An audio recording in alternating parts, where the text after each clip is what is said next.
ಗಳಲ್ಲಿ ಲೀನ ಮಾಡುವ ಮೂಲಕ ಅಂತ್ಯ ಸಂಸ್ಕಾರಗಳನ್ನು ನೆರವೇರಿಸಬೇಕಿತ್ತು. ಆದರೆ ರಾಮಾನುಜರ ವಿಚಾರದಲ್ಲಿ ಆಗಿದ್ದೇ ಬೇರೆ.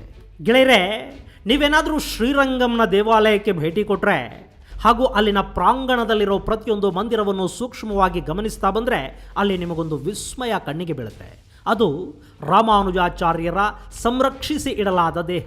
ಹೌದು, ರಾಮಾನುಜಾಚಾರ್ಯರು ಇಹಲೋಕವನ್ನು ತ್ಯಜಿಸಿದ ನಂತರ ಅವರ ದೇಹವನ್ನು ಸಂರಕ್ಷಿಸಿ ಇಡಲಾಗಿದೆ. ಹಾಗೂ ಆ ದೇಹ ಇವತ್ತಿಗೂ ಕೆಡದೆ ಹಾಗೆ ಉಳಿದಿದೆ ಅನ್ನೋ ಅದ್ಭುತ ವಿಷಯ ಶ್ರೀರಂಗಂ ದೇವಾಲಯದಲ್ಲಿ ನಮಗೆ ಗೊತ್ತಾಗುತ್ತೆ.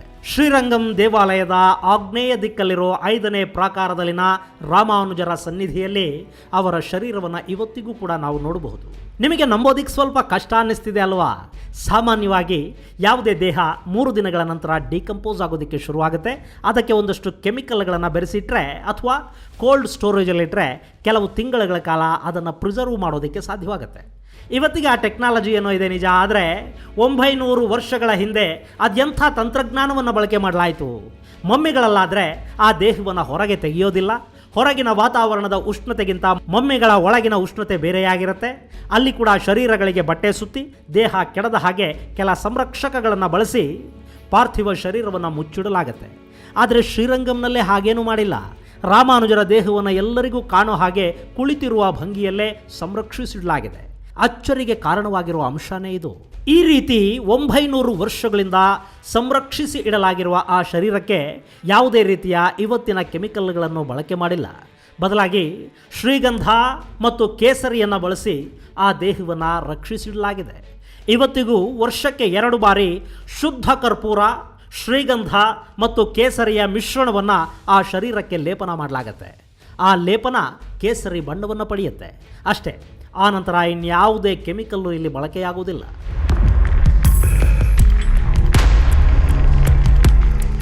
ಇದಿಷ್ಟೇ ಮಾಡಿಕೊಂಡು ಶರೀರವನ್ನು 106 ವರ್ಷಗಳಿಂದ ಕಾಪಾಡಿಕೊಂಡು ಬಂದಿರೋದಿದೆಯಲ್ಲ, ಅದು ನಿಜಕ್ಕೂ ಅದ್ಭುತವೇ ಸರಿ. ಗೆಳೆಯರೆ, ಸಾಮಾನ್ಯವಾಗಿ ದೇವಾಲಯ ನೋಡೋರಿಗೆ ಈ ವಿಗ್ರಹ ಕಣ್ಣಿಗೆ ಬೀಳೋದಿಲ್ಲ. ಯಾಕೆಂದರೆ ಇಂಥದ್ದೊಂದು ಅದ್ಭುತ ಇದೆ ಅನ್ನೋದೇ ಸಾಕಷ್ಟು ಜನರಿಗೆ ಗೊತ್ತಿರೋದಿಲ್ಲ. ಸಾಮಾನ್ಯವಾಗಿ ನಾವು ಕೂಡ ದೇವಾಲಯಗಳಿಗೆ ಭಯ ಹಾಗೂ ಭಕ್ತಿಯನ್ನು ತುಂಬಿಕೊಂಡು ಹೋಗ್ತೀವಿ. ಯಾವುದೇ ದೇವಾಲಯಕ್ಕೆ ಹೋದರೂ ಗರ್ಭಗುಡಿಯ ಮುಂದೆ ನಿಂತ್ಕೊಂಡು ನಮ್ಮದೊಂದು ಬೇಡಿಕೆಯ ಪಟ್ಟಿನ ದೇವರಿಗೆ ಸಲ್ಲಿಸಿ ಕೈ ಮುಗಿದು ಮಂಗಳಾರತಿ ತೀರ್ಥ ತಗೊಂಡು ಬಂದು ಬಿಡ್ತೀವಿ. ಆದರೆ ನಿಮಗೆ ಗೊತ್ತಿರಲಿ, ಪುರಾತನ ದೇವಾಲಯಗಳಿವೆಯಲ್ಲ, ಅವು ಕೇವಲ ಭಕ್ತಿಯ ಕೇಂದ್ರಗಳು ಅಥವಾ ನಮ್ಮ ಬೇಡಿಕೆಗಳನ್ನು ಈಡೇರಿಸೋದಕ್ಕೆ ತೆಗೆದಿರೋ ಅಂಗಡಿಗಳು ಅಲ್ಲ. ಅವು ನಮ್ಮ ಭಾರತೀಯ ವಿಜ್ಞಾನದ ಕೇಂದ್ರಗಳು. ಅವು ನಮ್ಮ ಸೈನ್ಸ್ ಸೆಂಟರ್ಗಳು, ಲೈಬ್ರರಿಗಳು. ಆ ಪುರಾತನ ದೇವಾಲಯದಲ್ಲಿರೋ ಪ್ರತಿಯೊಂದು ಕಲ್ಲು ಕೂಡ ಒಂದೊಂದು ಇತಿಹಾಸವನ್ನು ಹೇಳುತ್ತೆ. ಪ್ರತಿ ದೇವಾಲಯದ ನಿರ್ಮಾಣವು ಅತ್ಯಂತ ವಿಭಿನ್ನವಾಗಿರುತ್ತೆ. ಹಾಗೆಯೇ ದೇವಾಲಯದಲ್ಲಿ ಅಂದಿನ ಕಾಲದಲ್ಲಿನ ವಿಶೇಷಗಳನ್ನು, ವಿಜ್ಞಾನವನ್ನು ಮುಂದಿನ ತಲೆಮಾರುಗಳಿಗೆ ಪ್ರಿಸರ್ವ್ ಮಾಡಿಡಲಾಗಿರುತ್ತೆ. ಆದರೆ ನಾವು ಅವುಗಳನ್ನು ಗಮನಿಸೋದಕ್ಕೆ ಹಾಗೂ ಅರ್ಥ ಮಾಡ್ಕೊಳ್ಳೋದಕ್ಕೆ ಹೋಗೋದಿಲ್ಲ ಅಷ್ಟೇ. ಭಯ, ಭಕ್ತಿ ಹಾಗೂ ಬೇಡಿಕೆಗಳನ್ನು ತುಂಬಿಕೊಂಡ ನಮ್ಮ ಮನಸ್ಸುಗಳಿಗೆ ಅವು ಕಾಣಿಸೋದೂ ಇಲ್ಲ. ಹೀಗಾಗಿನೇ ಶ್ರೀರಂಗಂ ಸೇರಿದಂತೆ ಸಾಕಷ್ಟು ಕಡೆಗಳಲ್ಲಿರುವ ವಿಸ್ಮಯಗಳ ಬಗ್ಗೆ ಗಮನ ಹರಿಸೋದಕ್ಕೆ ನಮಗೆ ಸಾಧ್ಯವಾಗ್ತಿಲ್ಲ.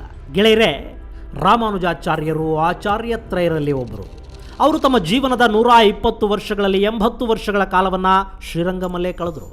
ಟೆಂಪಲ್ ಅಡ್ಮಿನಿಸ್ಟ್ರೇಷನ್ ಮೂಲಕ ದೇಶದ ಆರ್ಥಿಕತೆಗೆ ಹೊಸ ಭಾಷ್ಯ ಬರೆದವರು ರಾಮಾನುಜಾಚಾರ್ಯರು. ಇವತ್ತಿನ ಕಾರ್ಪೊರೇಟ್ ಕಂಪನಿಗಳನ್ನು ನಡೆಸೋದಕ್ಕೆ ಬೇಕಾದ ಆರ್ಥಿಕ ಜ್ಞಾನವನ್ನು ಅವತ್ತಿಗೆ ಅವರು ದೇವಾಲಯಗಳ ಆಡಳಿತದ ಮೂಲಕ ತೋರಿಸಿಕೊಟ್ರು. ದೀನ ದಲಿತರಿಗೆ ದೇವಾಲಯಗಳ ಪ್ರವೇಶ ಇಲ್ಲ ಅನ್ನೋ ಕಾಲದಲ್ಲಿ ದೇವರನ್ನೇ ದೇವಾಲಯದಿಂದ ಹೊರಗೆ ತಂದವರು ರಾಮಾನುಜರು. ಪ್ರತಿ ಊರಲ್ಲೂ ನಾವು ಹನುಮನ ದೇವಾಲಯಗಳನ್ನು, ಬಯಲಾಂಜನೇಯನ ಗುಡಿಗಳನ್ನು ಕಾಣ್ತೀವಲ್ಲ, ಆ ಪರಿಕಲ್ಪನೆ ರಾಮಾನುಜರದ್ದು. ತಿರುಪತಿಯಲ್ಲಿರೋ ಹುಂಡಿಯ ಬಗ್ಗೆ ನಾವೆಲ್ಲ ಕೇಳಿದೀವಲ್ವಾ? ಸರ್ಕಾರಕ್ಕೆ ಕೂಡ ಸಾಲ ಕೊಡೋಷ್ಟು ಮಟ್ಟಿಗೆ ತಿರುಪತಿಯ ಹುಂಡಿ ತುಂಬುತ್ತಾ ಹೋಗುತ್ತೆ. ಆ ಹುಂಡಿಯನ್ನು ಇರಿಸಿದ್ದು ಕೂಡ ರಾಮಾನುಜರೇ ಅನ್ನೋದು ವಿಶೇಷ. ಇವತ್ತು ದಕ್ಷಿಣ ಭಾರತದಲ್ಲಿರೋ ಸಾಕಷ್ಟು ವೈಷ್ಣವ ದೇವಾಲಯಗಳ ಜೊತೆ ರಾಮಾನುಜಾಚಾರ್ಯರ ನಂಟಿದೆ. ಅದರಲ್ಲೂ ಶ್ರೀರಂಗಂನ ದೇವಾಲಯದ ಅಭಿವೃದ್ಧಿಯಲ್ಲಿ ರಾಮಾನುಜರ ಪಾಲು ಬಹಳ ದೊಡ್ಡದಿದೆ. ಸ್ನೇಹಿತರೆ, ಈ ಶ್ರೀರಂಗಂ ದೇವಾಲಯ 817ರಲ್ಲಿ ಅಂಬಿ ಅನ್ನುವ ಹೆಣ್ಣು ಮಗಳಿಂದ ನಿರ್ಮಾಣ ಆಗಿತ್ತು. ಗೆಳೆಯರೆ, ಈ ಶ್ರೀರಂಗಂ ದೇವಾಲಯದ ಬಗ್ಗೆ ಶಕಪೂರ್ವದ ತಮಿಳು ಸಂಗಮ ಸಾಹಿತ್ಯದಲ್ಲಿ ಸಾಕಷ್ಟು ಉಲ್ಲೇಖಗಳು ಸಿಗುತ್ತವೆ.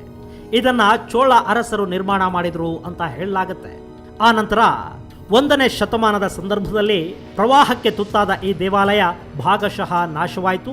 ಅದಾದ ಮೇಲೆ ಶಕವರ್ಷ 817ರಲ್ಲಿ ಹಂಬಿ ಅನ್ನೋ ರಾಜನರ್ತಕಿ ಈ ದೇವಾಲಯವನ್ನು ಮರು ನಿರ್ಮಾಣ ಮಾಡಿಸ್ತಾಳೆ. ಆ ನಂತರದಲ್ಲಿ ದೇವಾಲಯ ಅಭಿವೃದ್ಧಿಯನ್ನು ಕಾಣ್ತಾ ಹೋಗುತ್ತೆ.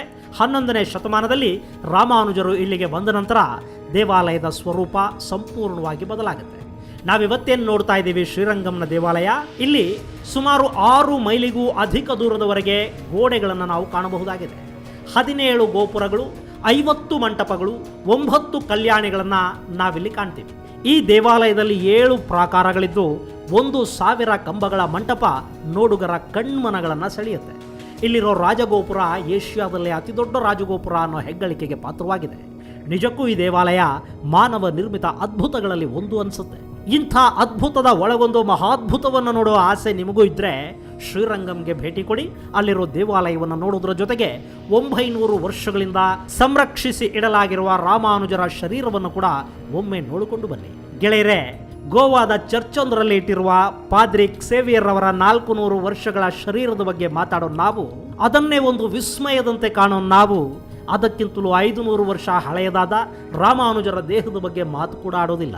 ನಮ್ಮ ಹಿರಿಯರ ವಿಜ್ಞಾನವನ್ನು ನಾವು ಅರ್ಥ ಮಾಡಿಕೊಳ್ಳದೆ ಇದ್ರೆ, ಅದರ ಬಗ್ಗೆ ಅಭಿಮಾನವನ್ನು ಬೆಳೆಸ್ಕೊಳ್ಳದೆ ಇದ್ರೆ, ಮುಂದಿನ ತಲೆಮಾರುಗಳು ಕೂಡ ಬೇರೆಯವರನ್ನ ಹೊಗಳುತ್ತಾ ಅನ್ಯರ ಸಾಧನೆಯ ಪ್ರಶಂಸೆಯಲ್ಲೇ ಮುಳುಗುತ್ತಾ ಬದುಕನ್ನು ಕಳಿಬೇಕಾಗತ್ತೆ. ನಮಗೆ ಏನನ್ನಾದರೂ ಸಾಧಿಸೋದಿಕ್ಕೆ, ಅನ್ವೇಷಿಸೋದಿಕ್ಕೆ ಒಂದು ಸ್ಫೂರ್ತಿ ಕೂಡ ಇಲ್ಲದ ಹಾಗಾಗತ್ತೆ. ಗೆಳೆಯರೇ, ಇದು ರಾಮಾನುಜಾಚಾರ್ಯರ 900 ವರ್ಷಗಳ ಹಿಂದಿನ ಪಾರ್ಥಿವ ಶರೀರವನ್ನು ಸಂರಕ್ಷಿಸಿ ಇಟ್ಟಿರುವ ವಿಷಯ. ಮುಂದಿನ ವಿಡಿಯೋದಲ್ಲಿ ಮತ್ತೊಂದು ವಿಶೇಷವನ್ನು ನಿಮ್ಮ ಮುಂದಿಡ್ತೀನಿ. ಅಲ್ಲಿವರೆಗೆ ಜೈ ಹಿಂದ್, ಜೈ ಕರ್ನಾಟಕ.